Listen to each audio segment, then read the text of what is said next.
Sid, talk us through the Vinicius goal from the pitch side perspective. Well, look, here's the bit where I make a confession, Daniel. You're in the bathroom? Because we have to get to the flash zone. Yeah, no. I was in the bar having a drink. Because we have to get from pitch side to the flash zone area where we do those post-game interviews, you basically have to leave your position about 3 or 4 minutes before the final whistle. Brilliant. So I am going up the stairs at the side of the pitch when Vinicius scores. Now, I'm pleased to say there was enough of a kind of a, oh, here it goes from the crowd for me to turn and see this ball absolutely rocket through the air. But unfortunately, I didn't see it I'll try and learn to speak English. Rocketing towards me. Sid, what I thought was interesting was his reaction in the fact that he was pointing to the badge, pointing to the ground and pointing to calm down. Amongst the little speculation, obviously, we heard with Mbappe coming in, there was question marks just exactly where his future lies with Madrid. Was that all to do with that? No, to be honest with you, I think it's a little bit more simple than that because, truth be told, obviously in the summer when the discussions were about Mbappe coming in, then absolutely people would have said, yeah, the natural place for him to play in this team is where Vinicius plays, and Vinicius doesn't have a place in the team. Since the summer, there is absolutely no doubt in Spain now that Vinicius continues even with Mbappe and that you find a way to accommodate both of them with Karim Benzema. He's not under pressure in that sense, Vinicius. So I think his response is much more about saying, you know, this is in hand.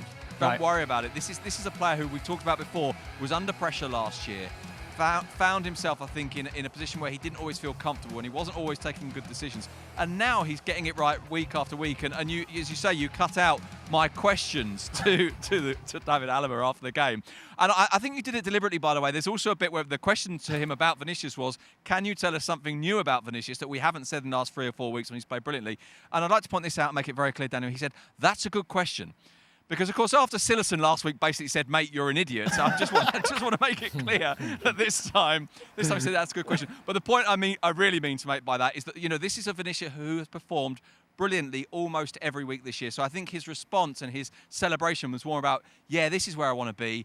This is going to work now. And everybody is very much on his side. By the way, Carlo Ancelotti, talking post-game, even suggested that this could be a Ballon d'Or winner in the future. Oh, yes, exactly. Add that to the mix here, the Ballon d'Or. Oh, my God. Let me tell you. Hold on. Are we going home now? That's it. Hold on, Sid. Oh, come on. What you got stuffed in that coat? A few games ago, he couldn't get a game. Now he's got him down as a...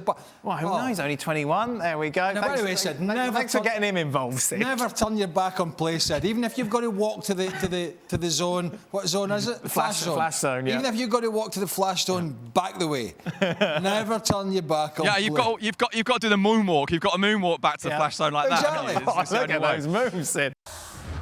Well, thank you very much for watching ESPN on YouTube. For more sports highlights and analysis, be sure to download the ESPN app. And for live streaming, premium content, and let's not forget as well, ESPN FC 7 days a week. Subscribe to ESPN+.